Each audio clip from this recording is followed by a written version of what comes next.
नमस्कार, मैं हूं दीपक कुमावत और आप देख रहे हैं सिंस इंडिपेंडेंस। और इस वक्त हमारे साथ हैं मेड़ता से विधायक आरएलपी के इंदिरा देवी बावरी जी हमारे साथ में हैं। उनसे सवाल करेंगे और पूछेंगे उनसे यहाँ के हालचाल के बारे में, जो इस वक्त यहाँ बॉर्डर पर जो किसान आंदोलन हो रहा है, यहाँ पर प्रदर्शन हो रहा है, इसके बीच ये यहाँ पर पधारे हैं और इनसे जानेंगे कि किस प्रकार के यहाँ के अभी हालात हैं।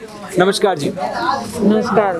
क्या कहेंगे आप यहाँ के माहौल के बारे में? यहाँ का माहौल ये है कि जो किसान है आज 1 महीना से धरना लगा है, तो जो एक कृषि बिल निकाला तो एक किसानों के लिए बहुत दुख की बात है। तो मैं ये कहना चाहती हूँ कि जो मोदी सरकार है ना, ये बिल निकाला तो ये किसानों के हित का नहीं है। मैं यही कहना चाहती हूँ कि बिल वापस ले और किसानों को न्याय मिले। बिल्कुल। तो अब क्या व्यवस्था अभी यहाँ की है? व्यवस्था तो यही है, जब तक धरना है जब तक यहीं रहेंगे। कितने दिन तक चलेगा ये? चलेगा तो सुप्रीमो को पूछ लेना, हनुमान जी बेनीवाल साहब को। बेनीवाल जी से पूछ लिया। अच्छा, आपका नाम क्या है? मेरा नाम सनी जाट है, मैं प्रदेश मंत्री आरएलपी से हूँ। और आपने पूछा कि यहाँ का माहौल देखते हुए बड़ा दुख हो रहा है कि आज महीना से ज़्यादा हो गया और किसान इतनी कड़कती ठंड के अंदर भी यहाँ पे बैठे हैं। और ये हमारे देश के लिए दुर्भाग्य की बात है कि किसान आज रोड पे सोने के मजबूर है। और हमारी यही मांग है कि ये तीन काले कानून है जो उनको वापस ले मोदी सरकार, और हिटलर साइज जो रवैया है उसको छोड़े। और आज हमारे सुप्रीमो ने जो गठबंधन का ऐलान किया है कि गठबंधन तोड़ने का, तो हम सर्वसहमति से हमारी पार्टी के हर कार्यकर्ता से पूछ के ये फैसला हुआ है। और ये फैसला किसानों के हक के अंदर है कि हमने बीजेपी से आरएलपी का गठबंधन तोड़ा है। और हम जब तक किसानों की मांग नहीं मान लेते मोदी सरकार, तब तक हमारा आरएलपी पूरी पार्टी है जो किसानों के साथ कंधे से कंधा मिलाकर खड़ी है। बिल्कुल। तो इतनी ठंड के अंदर जो बाहर इतने अभी हमें यहाँ बैठे हैं तो इस वक्त ठंड का एहसास हो रहा है। बाहर जो किसान भाई हैं, आप लोग यहाँ पर बैठे हैं, इसकी क्या व्यवस्था अभी चल रही है? अभी तो देखो, आज हम शाम को आए हैं, पूरी व्यवस्था का भी जायजा नहीं लिया है। बाकी हमने तो अभी रोड पे जैसे किसान भाई सो रहे हैं, अब देखो आप एमएलए साहब बैठे हैं और हमारी पार्टी के तीनों एमएलए और एमपी वो भी हैं जो आज रोड के ऊपर किसानों के साथ ही सोएंगे, क्योंकि किसान सोया हुआ हमारी पार्टी किसानों की है। इसीलिए हम भी किसानों के बराबर कंधे से कंधा मिलाकर चलने का जो फैसला लिया था, आज हम भी किसानों के साथ रोड पर सोएंगे। अगर एक टाइम ये हुआ कि हमें कल को लाठी डंडे जो भी चले, अगर हमें बैरिकेड तोड़ने का हमारे सुप्रीमो का आदेश हुआ, हमें आगे निकलना पड़ा, तो हम उनके लिए भी तैयार। और लाठी गोली चली तो सबसे पहले आरएलपी कतार में खड़ी होगी। तो जिस प्रकार से आप देख रहे हैं कि गोलियां और लाठियों से डरने वाले नहीं हैं, किसानों का आंदोलन जिस प्रकार से चल रहा है अभी, वहाँ हमारे आसपास और भी लोग बैठे हैं जो चाय की चुस्की इस वक्त ले रहे हैं। इनसे हम जानेंगे, क्योंकि ठंड जो इस वक्त मैं आपको बताता हूँ, मैं एहसास कर पा रहा हूँ, तकरीबन 5 से 6 डिग्री सेल्सियस यहाँ का टेम्परेचर होगा। और हमारे साथ इस वक्त जो बने हुए हैं भूरी देवी जो बने हुए, इनसे पूछेंगे कि ये क्या कहना चाहेंगे इसके बारे में। हाँ जी। मैं तो यही कहना चाहूँगी कि मैं किसानों के साथ खड़ी हूँ और हमारे हनुमान जी भाई साहब भी किसानों के साथ खड़े हैं। सरकार का जो भी निर्णय होगा वो सही होगा तो हमारे पक्ष में होगा, और गलत होगा तो हम जो भी ये बैनर है इसको तोड़ के आगे बढ़ेंगे। बिल्कुल। तो ये भी इनका भी यही कहना है कि जो बैनर अगर तोड़ने की आवश्यकता पड़ी तो ये आगे बढ़ेंगे, क्योंकि जिस प्रकार से यहाँ का अभी माहौल है, तकरीबन जो मैं 5 से 6 डिग्री सेल्सियस टेम्परेचर, तकरीबन 5 से 6 डिग्री सेल्सियस टेम्परेचर यहाँ का अभी जो माना जा रहा है, क्योंकि ठंड बहुत ज़्यादा है। और राजस्थान का तो टेम्परेचर सबसे ज़्यादा रहता आया है, जैसा कि सभी जानते हैं। यहाँ पर और भी हमारे भाई हैं, इनसे भी जानने की कोशिश करेंगे जो चाय की चुस्की इस वक्त ले रहे हैं, क्योंकि जो ये दिख रहा है जो किसानों का आंदोलन है, इसके ऊपर क्या कहना चाहेंगे? आपका शुभ नाम क्या है?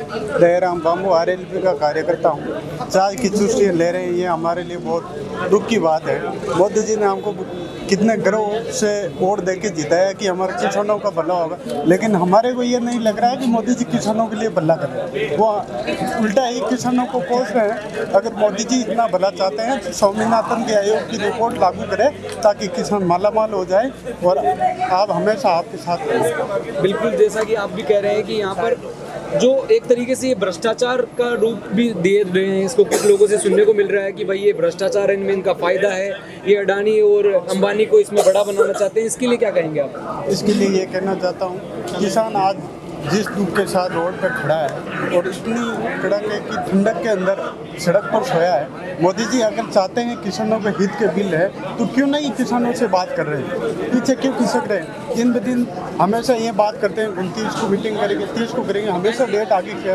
1 महीना हो गया, किसान बहुत दुखी हैं, किसानों की बात नहीं सुन रहे। तो इससे ये भी जायज़ हो रहा है कि मोदी सरकार ज़रूर किसी मंशा के साथ बड़े लोगों के मायने रखती है और बड़े लोगों के लिए ये काम कर रही है, जबकि किसानों के लिए कुछ नहीं कर रही है। आज किसान का बेटा अगर सड़क पर सोया है तो इसके लिए, देश के लिए कोई गर्व की बात नहीं है, ये देश के लिए हानिकारक है। अगर किसान का भला चाहते हो तो अन्नदाता से मिलकर बात करो और अन्नदाता को आप अपना पूरा जो ये बिल है वापस लें और अन्नदाता के साथ जो न्याय करें। बिल्कुल। और आप भी यहाँ पर पधारे, आपका शुभ नाम?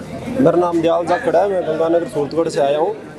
और जब तक ये आंदोलन पूर्ण रूप से ख़त्म नहीं हो जाता, किसानों की जीत नहीं हो जाती, हम यहाँ से नहीं जाने वाले। बिल्कुल।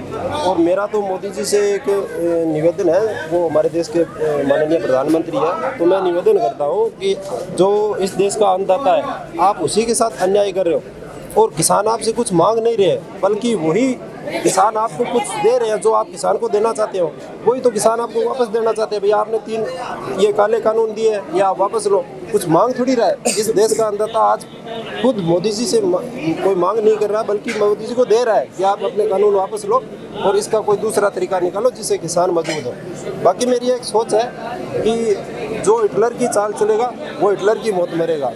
मोदी जी को इतने बड़े बहुमत से पूरे देश ने खुशी से गर्व से विजित करवाया है, तो मैं ये मानता हूँ कि उनको पूंजीपतियों के बारे में ख्याल ना करके जो किसान आज रोड पे, ये अपने देश में 70 साल में पहली बार हुआ है कि अपने देश का किसान इतनी बड़ी जनसंख्या में, इतनी दिल्ली की संसद तक पहुंचने में प्रॉब्लम क्यों हुई? क्योंकि कहीं ना कहीं उन्होंने किसानों के साथ अन्याय किया है, इसीलिए जरूरत पड़ी है। वरना यहाँ मैंने देखा है बूढ़े बुजुर्ग, लड़कियाँ, लेडीज, हर वर्ग के लोग जो है यहाँ पर है। और आपको भी पता होगा कि कई दिनों में कुछ मौत भी हो चुकी है, क्योंकि वो मतलब ठंड की वजह से। और कुछ लोग हैं जो जिनको व्यवस्था नहीं है रहने की, लेकिन वो फिर भी मजबूर है। तो मोदी जी, या तो आप अपने किसी भी एक सदस्य जिन्होंने ये कमेटी बनाई, जिन्होंने ये कानून पास किया, आप उनको बोलो कि ठंड में यहाँ पर इनके साथ रह के दिखाएं और या मर के दिखाएं। इतने किसान, इतने परिवार हैं इनके, जो लोग मरे हैं उनको कौन मुआवजा देगा? उनके परिवार की क्या स्थिति? उनके घर में एक कमाने वाला था, वो खत्म हो गया, उसकी बेटियां बड़ी बड़ी शादी करने वाली, उसका कोई सोचने वाला नहीं है। और जब तक आप अपना ये कानून वापस नहीं लोगे तो यहाँ से ये जनता जाने वाली नहीं है। और आप ये समझते हो कि यदि मैंने ये कानून वापस लिया तो इसमें हमारी हार होगी। आपकी हार नहीं है, देश का अन्नदाता है किसान, ये आपको फिर से विजयी करेगा यदि आप इनके हक में बात करोगे तो। वहीं मैं वापस इंदिरा जी की तरफ जाऊंगा और वापस मेरा सवाल इंदिरा जी से ये रहेगा कि जो देश के अपने रक्षा मंत्री हैं, रक्षा मंत्री जी हैं, उन्होंने ये कहा है कि अगर 1 साल के अंदर इस कानून से अगर किसानों को फायदा नहीं होता है तो वो कानून को वापस ले लेंगे। तो किसानों को फायदा तो नहीं मिल रही है ना, इस वास्ते तो किसान मतलब धरना लगा रही है। बिल्कुल बिल्कुल। मैं आपसे ही पूछूंगा कि जो देश के रक्षा मंत्री हैं, उन्होंने ये कहा है कि अगर 1 साल के अंदर किसानों को इस कानून से फायदा नहीं मिलता है तो ये जो कानून है वापस ले लिया जाएगा। नहीं जी, क्योंकि आज कानून पढ़ने के बाद ये स्पष्ट पता चल रहा है कि 1 साल वेट किस चीज़ का? किसान कोई चीज़ मांग नहीं रहा सरकार से, किसान तो जो थोपा गया है ना उस चीज़ को किसान कहता है कि वापस लो, हमें कुछ चाहिए नहीं। जो सरकार ने जबरदस्ती किसानों के ऊपर थोपे हैं वो काले कानून, उनको वापस लेना है। इन कानूनों से सभी आज पढ़ा लिखा वर्ग है, शिक्षित। आपने देखा कि आज हमारी पार्टी के अंदर भी लाखों नौजवान आए हुए और नौजवानों ने बिल पढ़ा है, क्योंकि इसके अंदर हर चीज़ के अंदर बिल के अंदर संशोधन करने की जरूरत है सरकार। और इसके अंदर अगर फायदा होता तो आज आपको पता है कि घर छोड़ के कोई भी किसान, कोई भी आज इतनी ठंड के अंदर आने को मजबूर नहीं होता। इसके अंदर कहीं ना कहीं बिल के अंदर त्रुटि है, इसीलिए तो किसान बैठा है। आप 1 साल का टाइम किस लिए दे रहे हो? आपने जो कानून दिए हैं थोपे वापस लो, हमें कुछ चाहिए नहीं। हमें तो जो किसान ने जो कानून अपने थोपे वापस ले लो, हमें कुछ चाहिए नहीं, बस किसान अपने कानून ले लो, बस यही है। बिल्कुल, तो सबकी यही मांग है। यहाँ पर भी इन्होंने ये कहा कि बस हमें कुछ नहीं चाहिए, कानून वापस ले लिया जाए, चाहे किसी भी प्रकार से लेना पड़े। अगर हमें बैनर और लाठियों का सामना करना पड़ेगा तो वो भी करेंगे। यहाँ पे साथ में एक भाई साहब, इनसे भी पहचानेंगे। भाई साहब, आपका शुभ नाम? मैं प्रकाश बिचर नावा विधानसभा क्षेत्र से। सबसे पहले तो मैं आज ये सापुरा बॉर्डर पर इस किसान आंदोलन में शहीद हुए उन 35 किसान पुत्रों को हृदय की गहराई से राष्ट्रीय लोकतांत्रिक पार्टी की तरफ से भावभीनी श्रद्धांजलि अर्पित करता हूँ। और आज ये बड़े दुख की बात है कि राजस्थान प्रदेश का नहीं संपूर्ण हिंदुस्तान का जवान और किसान रो रहा है। मुझे समझ नहीं आ रहा है कि जिस देश में गंगा बहती है उस देश का पौधा सूखा क्यों? अरे जिस देश का किसान सबका पेट भरता है उसका बच्चा भूखा क्यों? कुछ तो गड़बड़ है, या तो किसान नीति गलत है या सरकारों की रीति नीति गलत है। मैं तो कहता हूँ कि आत्महत्या की चिता पर देकर किसान को आखिर नींद कैसे आ रही है इस प्रदेश के प्रधान को। मोदी जी को इस मामले में संज्ञान लेते हुए किसानों की बात को मानते हुए जल्द से जल्द ये तीनों जो काले बिल लिए गए ये किसानों के अहित में, इससे किसानों का भला नहीं होने वाला है। आज एक सोचने की बात है कि धरती माता का कलेजा चीर कर अनाज पैदा करने वाले किसान जो भूमि पत्र है अनाज पैदा करने का काम करते और गाँव देश की प्रगति का रास्ता खेत खलियानों से होकर जाता है कि भारत माता की रक्षा की खातिर बॉर्डर पर मरता है किसान का बेटा।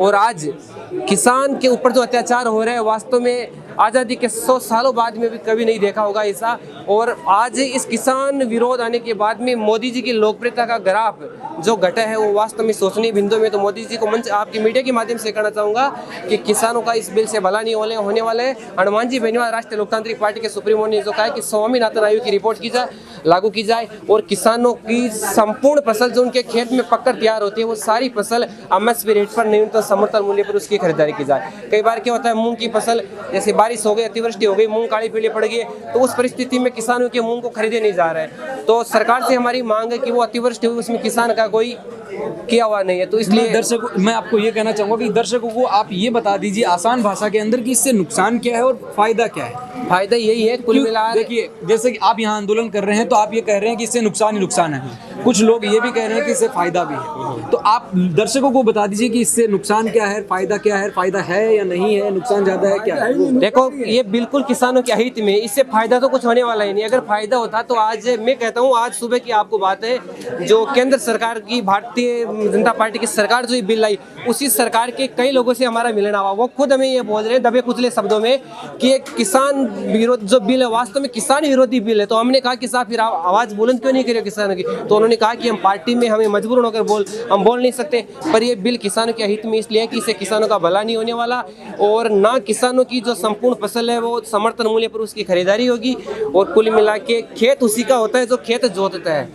इससे किसानों की जमीन आने वाले समय में अडानी और अंबानी ग्रुप में मतलब गिरवी हो जाएगी, बड़े उद्योगपति पूंजीपतियों के हाथों में चली जाएगी, किसान बेघर हो जाएगा, किसान के बच्चे भूखे मर जाएंगे। वहीं राजनाथ सिंह जी हैं जो रक्षा मंत्री जी हैं जो देश के, उन्होंने कहा है कि अगर इससे नुकसान अगर होता है, अगर इससे फायदा नहीं होता है और इससे नुकसान होता है तो 1 साल के अंदर वापस ले लिया जाएगा कानून को। प्रेस कॉन्फ्रेंस में उन्होंने परसों कहा है। हाँ बिल्कुल, उन्होंने बोला है अगर वापस ये कानून वापस नहीं होता है तो देखना आप हिंदुस्तान की सड़कों पर किसान कौम के साथ बड़ा हाहाकार मचेगा। आज पूरे हिंदुस्तान की किसान कौम त्राईमाम कर रही है और ये भारतीय जनता पार्टी जो केंद्र की सरकार है इसे उसको बड़ा लॉस होने वाला है। तो मैं तो मोदी जी, अमित शाह और राजनाथ से ये अपील करता हूँ इस आपके मीडिया के माध्यम से कि इस आपको एक बार हमने भी पढ़ा है इस बिल के बारे में, इस बिल के कुछ पन्नों को हमने भी पढ़ा है। ये बिल किसानों के बिल्कुल विरोधी, अगर आज ये बिल किसानों के पक्ष में होता तो इतने लाखों लाख की तादाद में राष्ट्रीय लोकतांत्रिक पार्टी के सुप्रीमो हनुमान जी बेनीवाल के नेतृत्व में एक किसान कौम अपने घर बार अपने बाल बच्चों को छोड़कर इस आज पूरा बॉर्डर पे नहीं आते। यहाँ तक सुनो, हमने अपने घर वालों को यहाँ तक संदेश दिए है कि हम वापस लौटे या न लौटे इसकी उम्मीद मत करना, क्योंकि हो सकता है कल को हमारे नेता ने हमें जो आदेश दिया हमें बैरिकेड तोड़ के अगर दिल्ली की ओर कूच करना पड़े तो हम करने के लिए तैयार है। मतलब कानून के बिल्कुल खिलाफ है कानून के, क्योंकि ये कानून है किसान कौम के लिए बहुत बड़ा घातक है।